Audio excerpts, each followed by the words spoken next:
My name's Burton Scott. I'm a neurologist over at Duke, and I'm involved with the Huntington's Disease Center there that we've had for a little while.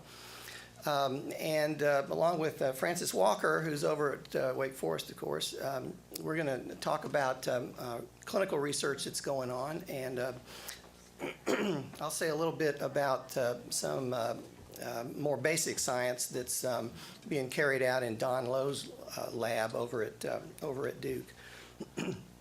But the main trials I'll talk about are the Enroll study, the big observational Enroll study, and then an interventional study called Signal, and then, like I said, a couple of studies that are at a more basic science level. And then Dr. Walker is going to talk more about the antisense nucleotide or oligonucleotide studies that are going on. Okay, so Enroll is a large observational study, meaning that there's no drugs involved in it. It looks at a big group of people that either have Huntington's disease. So the Enroll study is a big observational study that is worldwide. Many of you are probably in the study. Probably all of you are eligible to be in the study. It's so far there's about 15,000 people across the world that are in this, and it's still being recruited. We're recruiting folks at Duke. Dr. Walker's recruiting folks at Wake Forest. I think we're the only two sites in North Carolina, but the sites are in green on that world map there, and so across the United States, across Russia and Europe, parts of South America, Australia.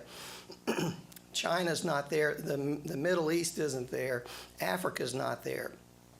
And it was one of the folks in the audience made a mention earlier this morning about was it a black seed oil, something that is used in Africa. Is that correct? So what I would say is, if we had sites in Africa that were gathering the information that's being gathered in the rest of the world, then we might have some hint of an answer about black seed oil or anything else. Because if there's something special that people are taking in one part of the world and it's making a difference, you have a chance to see that in a big population study, which is what this is. This is a big population study. It's an observational study where people come in once a year and get evaluated. There's some memory testing that's done. There's the physical testing that's done. You'd get the same physical testing done anyway, just coming to see a physician probably. But all of this information is collected, and it is used to try to identify trends. How is it that Huntington's disease progresses in a big population? If we understand that, we can do faster clinical trials. We can test new drugs more quickly. As listed here, so this study is for people that they have Huntington's disease, they've got the gene, they know they have the gene, and they have symptoms. Or for people that have the gene, but they haven't started having symptoms yet. For people that are in Huntington's families, they've been tested, they don't have the gene, but they've got it in their family. And then there's some controls too. So just about everybody in this room is a candidate for the study, and we'd encourage you to participate in it if you can. Now, so far, like I said, there's about 15,000 people across the U.S. that have been in it. The Enroll folks mentioned something like through 2016, 8,700 people with complete data collection. So far at that point, the average age was about 49, as 45% males, 55% females, and then mostly whites, 93% whites, 1% blacks, 2% Hispanics. these are skewed numbers, and it depends on the population that decides to participate in the study. But, clearly, this isn't the distribution of Huntington's disease across the U.S., but it is what we have in this study so far. And then the distribution of the stages here, this total functional capacity is a way to kind of rate how folks are doing. With folks in this stage 1 or a total functional capacity of 11 to 13 might still be working kind of thing. And that's about 29% of the enrolled population, with with later stages listed here as well. So the data that's being collected so far is skewed more towards earlier, which isn't surprising. But it does run the gamut of the disease course. Now, the enroll's been going on for about 6 years or so. And the data that's being collected, scientists are analyzing it and coming up with theories that they're testing using this big batch of data. So it's becoming useful, and people can can test their ideas using this big database. And some of this, some of the results from from this big data compilation have yielded information that's useful as far as, and maybe more useful as far as taking care of Huntington's patients. And some of this was mentioned this morning by Mary and Miroslav about the substance abuse, for example. The data from Enroll showing that use of substances is not such a good thing in Huntington's disease. Probably not for the rest of us either. But so, for example, the study that they were talking about, basically folks that were tobacco users tended to have about a 2-year earlier incidence of their Huntington symptoms from this big population, according to a Schultz paper. Alcohol users seemed to have overall about a 1-year earlier incidence of their Huntington symptoms. And at least in this paper, it was about 2 years earlier in folks that were using illicit drugs. But the bottom line is, this is a hint of something that's important in caring for Huntington's patients, is to be able to recognize things that may make it better, and to recognize things that may be making it worse, and lifestyle choices that may be making it worse. There's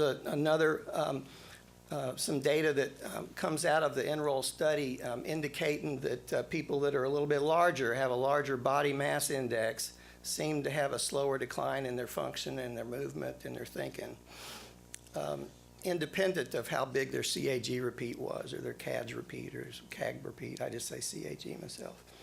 But so there's a hint here from a study.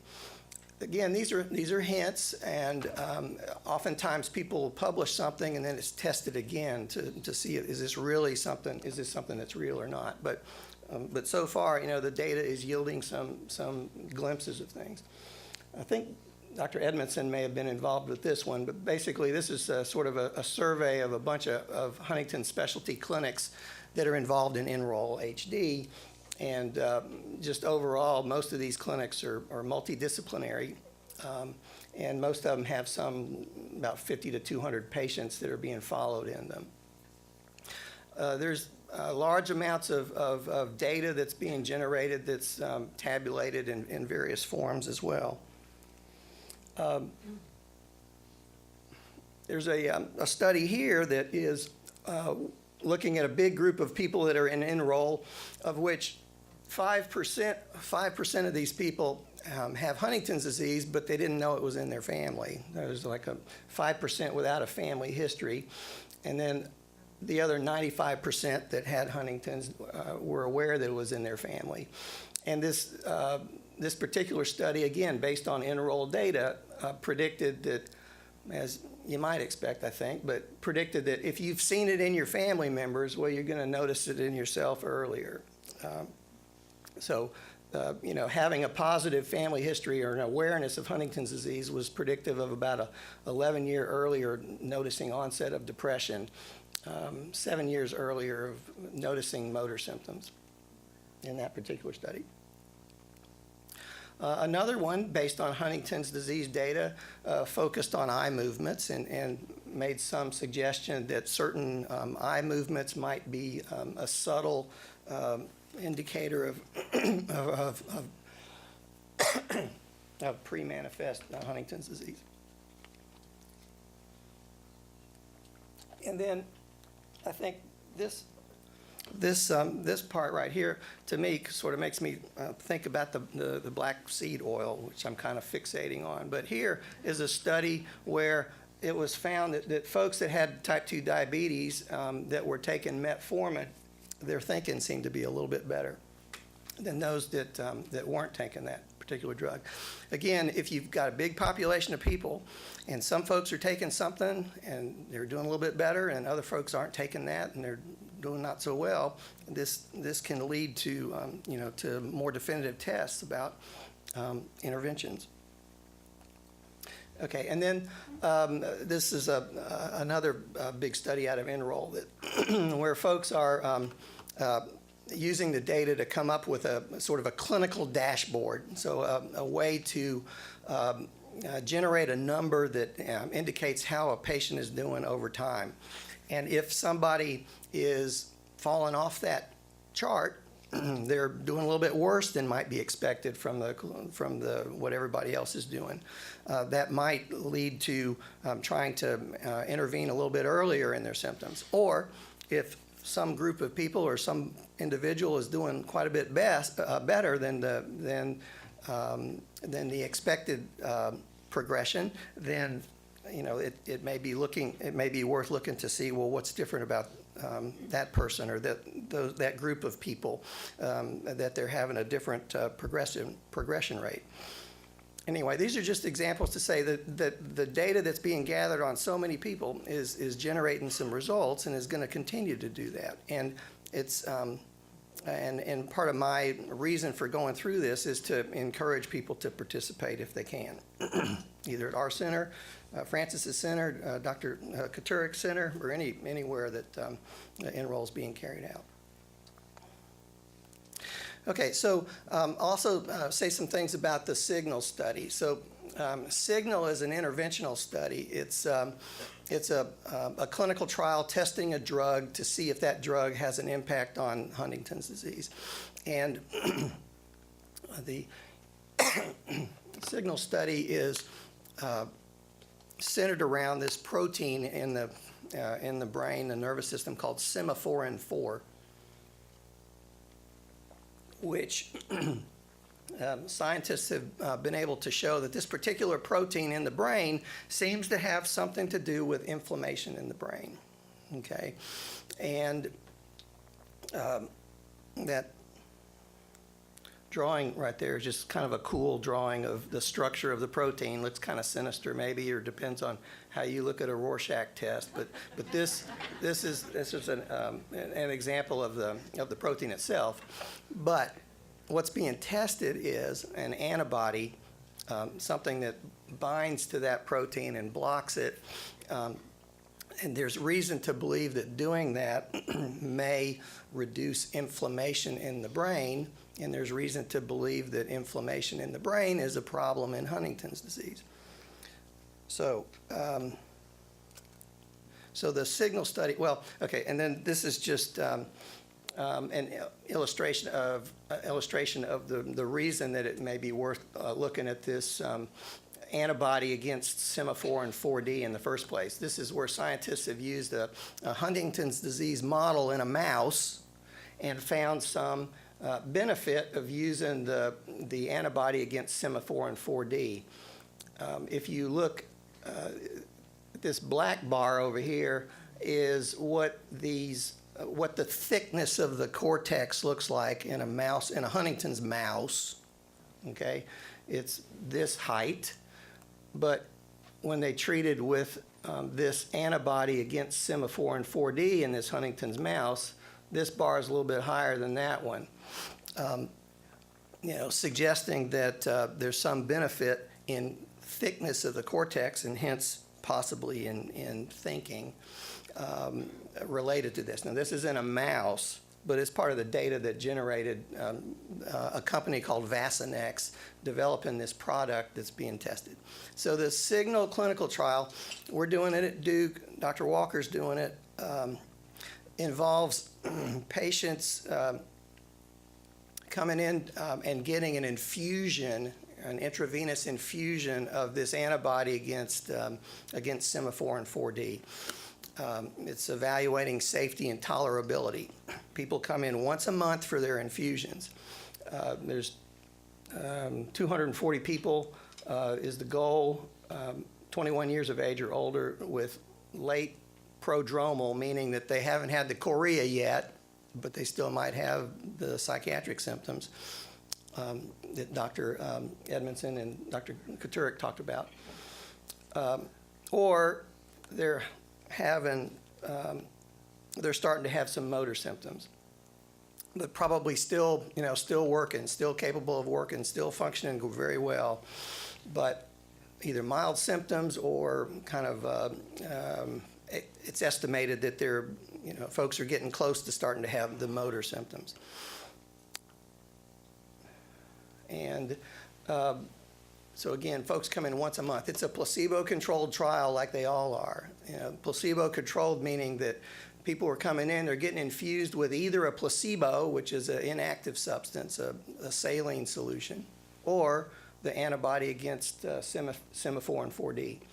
And these are all double-blinded studies, meaning that patients don't know which one they're getting. They don't know if they're getting the placebo. They don't know if they're getting the active drug. And we don't know either. And that's the only way to find out if this drug is actually doing something. And currently, the folks that are getting the infusions are scheduled to get it for 18 to 36 months of either the drug or the placebo, looking to see if progression of Huntington's disease is altered. Okay, so that's the Signal trial. Then I was going to say a couple of things about some basic non-patient work that's being done. So this is well related to patients, but using some animal models. And this is work that Don Lowe over at Duke is doing, and Steve Marinero is doing, the guy that kindly handed me this water. And so this particular study is looking at a type of white cells that are in the blood, type of white cell called a monocyte, because there's some data suggesting that in Huntington's patients, there's something about their white cells. So it's not just a brain problem, but there's something about their white cells in the blood, the monocytes in the blood, that those white cells, those monocytes, may be too active. And so they're in the process of collecting blood samples from people who have Huntington's disease at different stages and people that don't have Huntington's disease. And then they're isolating these particular type of white cells, these CD14 plus monocytes.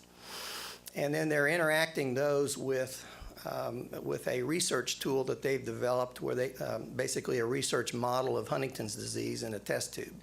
And they're looking to see whether those monocytes from Huntington's patients do something bad to the neurons that they're interacting with, and then trying to figure out what that is.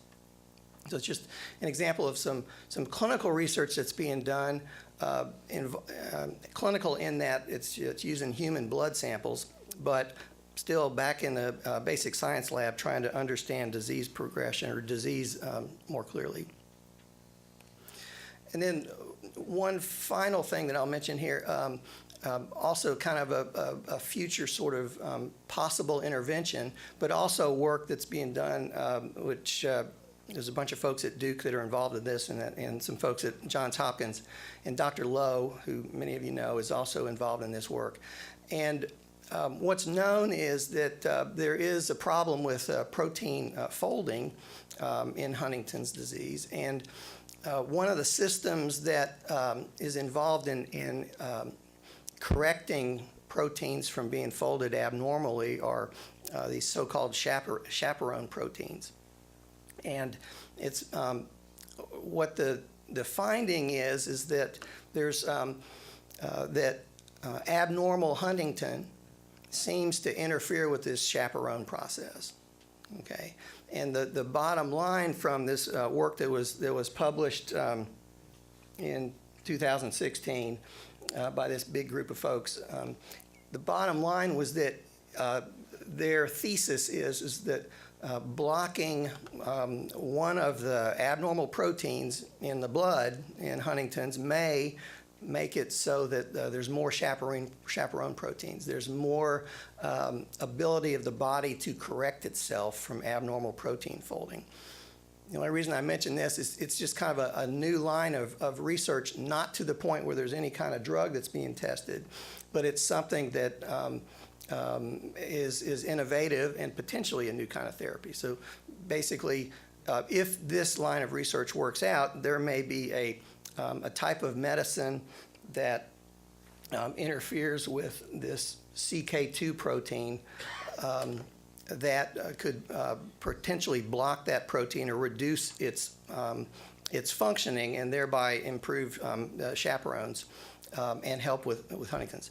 You know, very much pie in the sky, very much don't know if this is going to turn into something important or not, but it's a new line of research that's recently being explored. So last thing I'll say about this is, you know, it's important from the standpoint of developing new advances in any kind of disease, but including Huntington's disease for folks to participate in research. And so, you know, we'd certainly encourage you and your families to participate in clinical trials if there's one available for you. And then just on another note, I would encourage folks to register to vote. I would encourage folks to support government that advances Huntington's disease research. And I guess I've got one question. Does anybody know of anybody that's say, running for office that has Huntington's in their family? Good, I do. So there is a woman, if you live in Alamance County, there's a woman that her name's Kristen Powers, who is very open about the Huntington's disease in her family, and she is running for an office. So if you're in Alamance County, I think it's worth looking into her. But, you know, I would encourage you to you know, support people that support basically research in Huntington's disease.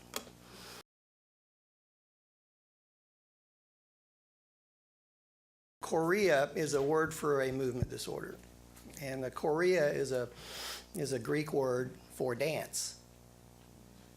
So it's a Greek word for dance. So chorea is sort of maybe if you can't dance, you think chorea is a dance movement, but it's sort of these involuntary, abnormal movements, and this is an example of it, that flow from one body part to another. They're not predictable. So a tremor is something that's more predictable. You know, you can kind of predict where my fingers are going to be based on the tremor that I've got. But with a chorea, you can't necessarily predict the position of my fingers. And the chorea can involve the whole torso, it can involve the legs, the face, but it's basically the word means dance movements, or it's an old Greek word for dance movements, involuntary movements.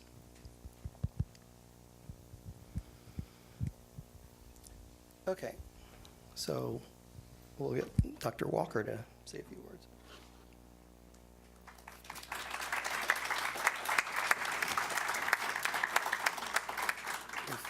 Thank you, Dr. Scott, for a good presentation on some of the studies that are ongoing, and absolutely delighted to have colleagues down the street here that do some of the same trials. That way we can take in more patients from North Carolina.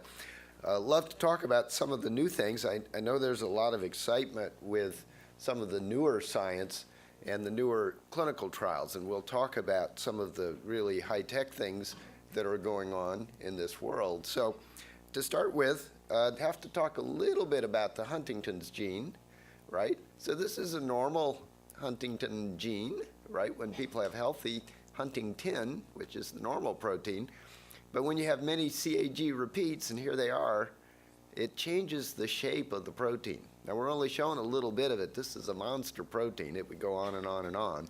But you can see it kind of gets curved up, and Dr. Scott was mentioning how things don't fold right. Turns out when you're a protein, that's very important. Same if you're a coat hanger, right? You get too many coat hangers, and then they all clump up, and that's not good. So that's sort of the big problem in Huntington, is this change. Right now, I like this slide a lot because this is what it looks, they pulled this out of somebody's lecture, not mine.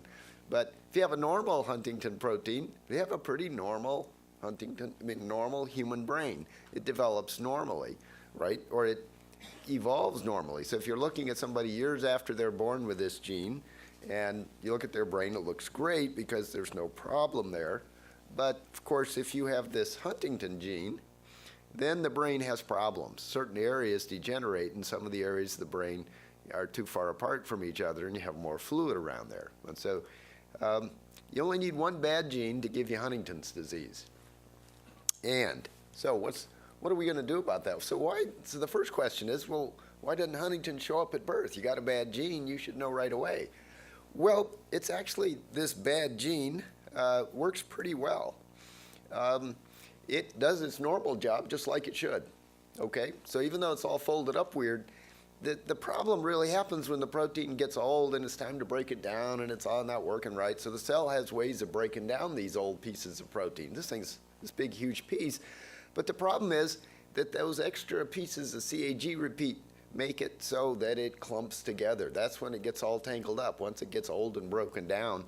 And then the cell's garbage disposal system can't chew it up. Well, it chews it up a little bit, but it can't chew it up fast enough to keep up with the production of the newer of newer protein. So over time, gradually and slowly, the cell has more and more of these clumps, and eventually, that's when the trouble starts. That's why Huntington's doesn't show up till you're older and doesn't show up right away. So, right, what's it look like? Well, we all have all these cool pictures. This is here's one of the bad clumps that forms when you have bad protein, and here's the way it should look. This one gets digested just fine. This one, not so much. And so it's kind of like those TV shows about hoarders that never throw anything away out of their house, right? Pretty soon the house fills up with junk and you can't get anything done in the house. But it doesn't happen the first week you live there. It takes a couple years of living in that place for things to go to pot. So how do these clumps cause all this problem? Well, they basically get in there. You've got tons of molecules doing all kinds of things in each cell. And these clumps get in the way of everything. They interfere with the way DNA talk to each other. They interfere with other garbage disposal. It's like you mess up your garbage disposal. Now it can't only chew up what you put in there, but you can't chew up anything else. It may actually interfere with the function of normal Huntington. We're not sure about that. And the important thing to recognize is, yeah, it can eat those clumps, but it just does it at about 1/10 of the rate it can eat a normal clump, a normal protein. So why do bad things happen in Huntington's disease? And again, we just went through this. There's a simpler way to think of it. You've got the DNA, you've got the RNA, and the RNA makes this protein, which not at first isn't too bad, but once it starts breaking down, it starts to cause trouble. And that's why we have problems in Huntington's disease. So how do we fix it? Right. Well, what we'd love to do is to block or reduce the amount of that bad protein that's getting made, okay? So how are we going to do that? Well, this is the high-tech thing that happens, right? That we can design molecules. They don't block the formation of RNA, but they block the formation of protein, okay? And they're very selective. This doesn't block the formation of all protein. We can design molecules now that just block the expression of Huntington protein, okay? And if you do that and you can stop the production, well, then you can theoretically stop the disease. And it's not quite that simple, and I've already kind of made it a little simpler than it is. Well, how do you block it? Well, that's the miracle of chemistry, and I'll spare you the details of how that works. And I'd like to say I'm sparing you the details because I understand it perfectly and it's over your head. What I'm going to tell you is I don't really understand it myself. So, but it's absolutely fascinating. I sat through a couple hours of lecture and I thought I understood it during those 3 hours, and then I realized I couldn't repeat any of it. But this is where technology has brought us, and it's fabulous. The problem with doing this is these molecules, small oligonucleotide molecules, are way too big to take in as a pill. It's not that you can't swallow them, but they won't go in the brain. The brain won't take things inside of it. They have to be very small to get into the brain. If you take a drug and it's really big, it doesn't get in your brain. And you can't give it as an IV either. You really have to give it either directly into the brain, or you have to give it into the spinal fluid, basically a lumbar puncture or spinal tap. Now, there are two different kinds of these drugs. One is made by the company Ionis, and this one reduces, it doesn't completely stop, but it blocks the production of both mutant and healthy Huntington protein. And that's the drug that was tested in Europe. Huge press releases in January you probably read about. And it's very exciting that this compound, this Ionis compound, now they claim that it worked. Well, it did work, but not, yes and no, right? So what it did was you could measure mutant Huntington in the spinal fluid, and they showed that when you gave this drug, the amount of mutant Huntington in the spinal fluid was reduced.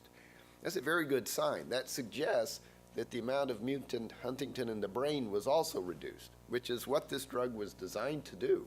So when they say it worked, it said, aha, it did what it was supposed to do. But what we don't know is, did the patients get better? And I don't want to get into why that might happen, but we've had experiences in the past with drugs. For example, we can bring people's blood pressure down, but it doesn't change the complications of high blood pressure disease. That some drugs, reduce stroke and heart attack and kidney problems and diabetes, and some drugs that do the exact same thing may not. So we really want to see how the patients turn out. But that's okay. They're going to design larger studies, more studies, and we're going to answer that question. We think the patients are going to get better. We just want to make sure that that actually happens before everybody says, oh, let's go with this compound. All right? So no studies have been done in the United States with the Ionis compound. They're designing a second set of studies to start probably all over the world. We think the United States will be part of that. And I'm sure Dr. Scott and I and maybe Dr. Katerik would like all to be part of that, and we'll keep you posted if and when we are. But the Ionis compound came first. The other compound is this wave compound, okay? But before we talk about the wave compound, I'm going to talk about spinal taps, right, because this is fun for some of us. Here is your spine. And when we do a spinal tap, we take a big needle and put it right here. Now, for any of you who've had babies and had an epidural, it's exactly the same, except the epidural goes on the outside of this little tiny membrane, and spinal tap just pops it in a millimeter further to get inside that little membrane. And what's the difference? Well, if you give an epidural, the epidural just goes around here, puts all the good pain medicine to relieve the discomfort, to some extent, I hear, of labor. And but if you pop it all the way in, then you've got access to the spinal fluid, okay? Now, why aren't we worried about hitting the spinal cord? Well, that's a design thing. Your spinal cord doesn't grow when you do, right? So all the babies are born with a normal spinal cord, fills up this whole spine. But the spinal cord doesn't grow, it just shrinks and shrinks and shrinks up here. And so you look at this little thing, the spinal cord's this little tip up here. And what grows are these nerve roots. So for the last 4 or 5 spaces down here, all that's there is spinal fluid with a bunch of little nerve roots. So if you stick a needle in, you don't really cause any trouble, because it'd be like trying to take a needle in a pot of hot spaghetti and skewer a spaghetti noodle. You can't do it, right? Because it just moves out of the way. So that's why these are very, very safe procedures. They're scary because anybody generally who needs a spinal tap is pretty sick. We don't just do them willy-nilly. So if somebody comes in and they got meningitis, yeah, we got to do a spinal tap. And most of the things people say bad about spinal taps are because the people were so sick they needed one, not because they had a little spinal tap. let's take another picture just to go through spinal tap again. Yes, we can do them sitting up or lying down. Sometimes we use ultrasound. I like doing that. We have these little tiny super needles now. They're a pain. Have you tried any of these new ones? Oh, they're a pain. And then they're good for you because they don't hurt as much, but they're harder to work for the doctor, so it takes us longer, so we get upset. Now, who cares if you guys don't feel as much pain? What's with that? But it was interesting at this meeting with the Wave Life Science guys, we had this group from Poland, and they go, excuse me, why are you giving local anesthetics before you stick your patients? And the rest of us are like, because it reduces the discomfort. And they're like, yeah, but it slows you down. So if you want to be in this study, I would advise you not to go to Warsaw. All right, very safe. The biggest problem we encounter is sometimes you get a headache, because what happens is after we pull the needle out, the fluid can leak out of the spinal canal, not out through the skin, but into the tissue around the spine. And that fluid holds up your brain, and your brain weighs about 8 pounds, and when it's not suspended in water, it tugs on your membranes, causes a nasty headache. We can fix that with a little injection in that area very quickly, but it takes a little bit. But what I want to get at, spinal taps are very safe. But we want to avoid those spinal headaches. And the reason why we use these fancy needles now is because they've designed them in a way that really reduces the likelihood of people getting headaches. And again, just to make it clear, spinal cord's here, needle goes in way down below that. So you're not going to damage any part of the spinal cord doing a spinal tap.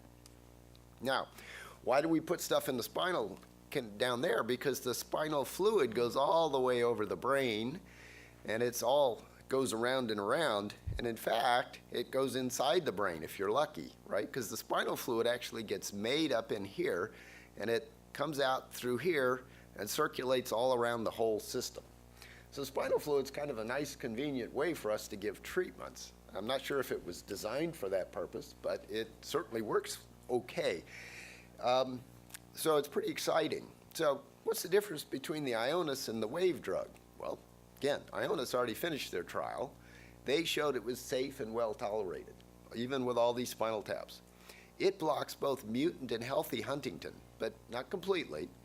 And it allows cells that are healthy to, presumably, this is to slowly get rid of the clumps that are already in there, right? So not only is it treating the symptoms right now, it seems to be alleviating the burden of the disease. Now, that's our theory and that's our hope. We know it drops the mutant Huntington in the spinal fluid. That's what it's supposed to do, but we don't know how closely that ties in with clinical improvement or improvement in individual cells. Treatment, 3 or 4 times a year, and the clinical benefits, we're not sure just yet, but we're waiting. Okay. Now I tell people, last thing I tell people that are worried about getting stuck with needles is if you're doing Botox like Dr. Scott and I do, and maybe they come in 4 times a year and I stick 13, 14 needles in their neck and we inject all around with Botox. And they come in and they're happy to see me because we're making them better. And we would think this would be even more true if we were treating something much more severe than, by the way, we're not treating wrinkles, we're treating pulled necks, but something more severe than that. And so that's the hope. So I don't want you to worry about that. Now the Wave drug, it's already started being given in Canada. Mark Gutman up there in Ontario is doing it. It goes in by spinal tap. It only blocks the bad Huntington, leaves the healthy Huntington alone. We'd like to do that. We think this is a good compound to have around. But same thing, several times a year. The problem with this study is it's not going to work in everybody. The way it knows to only block the bad Huntington is it's got to find some other markers on that gene. And I don't really want to get into that process too much, but there's a blood test you get to decide, will this drug work in you, yes, or will this drug not work in you? And even if you've got Huntington's, about 20 to 25 or 30% of people, the drug won't work. So what happens with those patients? Well, that's why we have the Ionis study, and that should be coming too. So not to worry, there's something for everybody, but we'll see. So far, from talking to Mark, I just talked to him on the phone last week, said everything's going smooth, so that's good. We haven't had any major problems with this. And which drug is better? Right, well, we don't know, right? We don't even know they're gonna work. We think they're gonna work. They work in animals that have the Huntington Huntington's gene, and we don't know how well they're going to work. Again, Ionis likely will start up in the United States. If you can't be in the WAVE study, you can get in probably the Ionis study, although each study has its own rules. We don't want people that are very, very severe to be in these studies. They really want people very early, as a rule, to be in studies like this. We don't know. That's really up to the company just now. We'd think maybe the WAVE compound might be a little better because it only blocks the bad protein. And we worry about both of these. You know, we talk about, well, we'd like the stuff to soak the entire brain, but perhaps if you heard me say before, it's like if you just poured a little whiskey onto your fruit cake, it might not soak all the way through. So you have to really pour a lot of alcohol on your fruit cake to get it really good and juicy. Well, what we don't know is how well will this soak the brain. Now, if you're doing this to a mouse, it soaks the mouse brain really well, but you know, mouse brains are really tiny. And human brain's more like a fruit cake, right? It's a big hunk of something. So if it only gets part of the brain, we'll only treat part of the symptoms. Now, we don't know yet what's going to work, and that's a problem with both these drugs. And the last piece is they're totally new stuff, right? We've never treated anything like this. Well, we're treating this form of spinal muscular atrophy, ALS, in babies that happens with a drug that's kind of similar to this. It's made by Ionis too. Now, of course, that drug wouldn't work in Huntington's, but the drug they have for babies works, and it's extremely safe and has been approved by the FDA. So again, we have lots of reasons to think, boy, this drug's going to work, boy, it's going to be safe and secure, but we don't have much experience in this realm. So just, you know, when we do interventional trials, as Dr. Scott was saying, you know, enroll, there's no risk, right? You come in, we do our test, you're gone. We start doing new things, interventional things. You just have to be aware that there's a little bit of risk involved. We think the risk is well worth it, but that's it. Other treatments. There's a company called Voyager, and they can administer, they're working on gene therapy administered via virus. Now, you can't put the virus in the spinal fluid. You have to inject it directly in the brain, okay? And the drug works in a small radius. We don't know how far, and we don't know how well it's going to.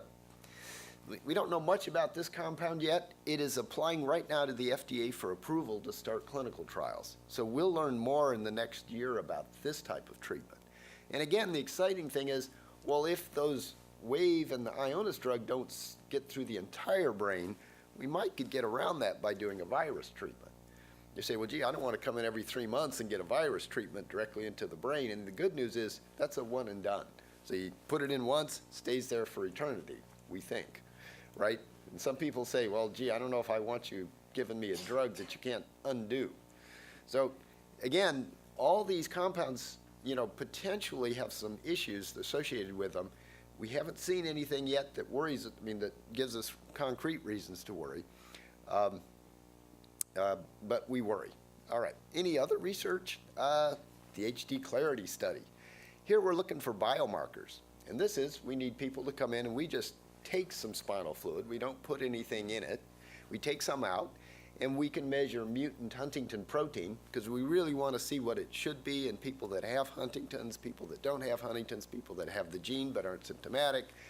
And we're learning about that. We're also very interested in neurofilament light chain protein because what happens is when neurons get sick and start to die, they release this neurofilament protein.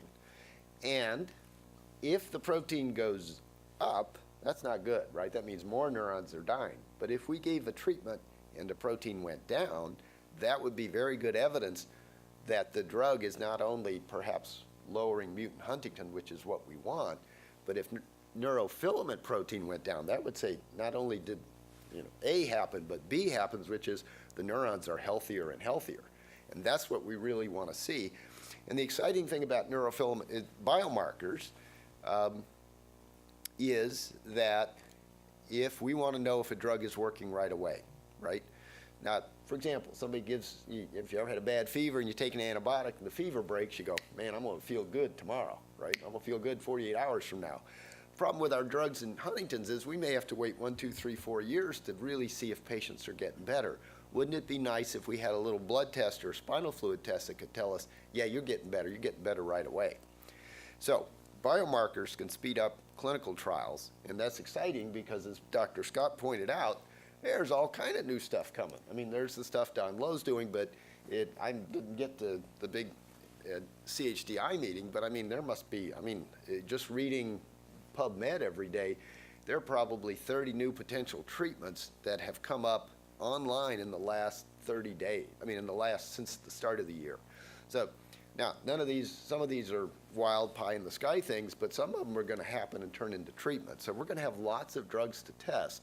So we're just waiting for that. So I just want to be really positive about how we're doing. And I really want to stay on time because lunch is next. Let's run through this. Let's summarize. Lots of exciting things are going on in Huntington's. As Bert pointed out so nicely, room in clinical trials for everyone and anyone who wants to help. And at the end of your little handout that you get, you'll see names for both Duke and Wake Forest of people who are helping us do our studies. And the last thing is just a little caution that some of the new treatments are more aggressive than what we've tested in the past. I mean, we gave coenzyme Q10 and creatine, very safe nutritional supplements. We never worried much about side effects. But these new treatments, there's a greater potential for risk, but there's a significantly greater potential for reward. And that's why we're so excited about the future of Huntington's disease. Thank you very much.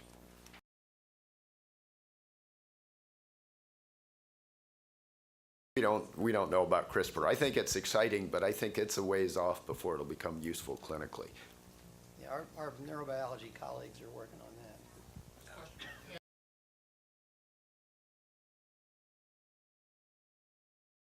We don't know yet. The hope is, right, obviously the goal is to get people back to square one. Likely we won't get there these are very early attempts at finding meaningful ways to use new genetic therapy technology. What we're really excited, what we're hoping for is that we'll stop the disease and then get some improvement. But how much, I don't know. Now, Bert, yeah. Yeah, I mean, these are still experiments, and we're trying to determine safety first, and then we don't want to hurt people with these things.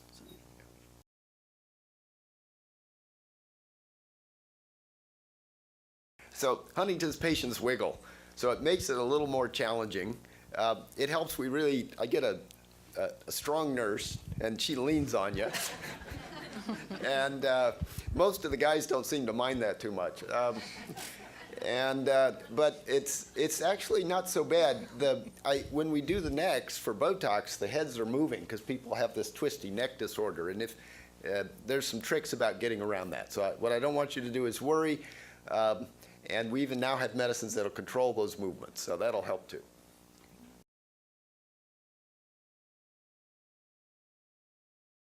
The future's not clear, but certainly anything that looks promising in early stages in Huntington's disease, it's going to be natural to test it in later stages. So any drug intervention, whether it's taken via pill or via spinal tap, if it works with early Huntington's, then we're probably going to want to try it in later stages. But and that would include the signal study. I mean, if that's working in early folks, the intravenous drug trial, if that's working in earlier folks, then the natural next step will be testing it in later stages too. So anything that works early, we're going to want to see if it works late also. And just one last thing, which is the spinal muscular atrophy drug. They showed it worked in babies, but the FDA, when they approved it, said it's approved for everybody with spinal muscular atrophy, and that can be young adults, teenagers, and older adults all get different forms of the same disease. So it's a little different than Huntington's, but the nice thing is the approval's broad spectrum. So I think Bert's right. If we find something that works in early stage Huntington's, we certainly will be looking at later stage. And likely you won't have to go through a bunch of additional clinical trials for us to start using it. If we show it works early, they'll give us blanket approval, I think, overall.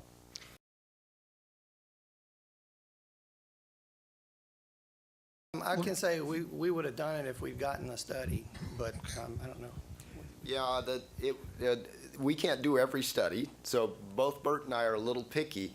Legato didn't, of the things available at the time, there were reasons why we had our doubts about we thought Signal, both of us thought Signal was a better shot. Sort of similar mechanisms, but we thought the Signal study was going to be a little safer and likely to be more effective. But that gets into all the science. I don't want to explain it if I don't have to.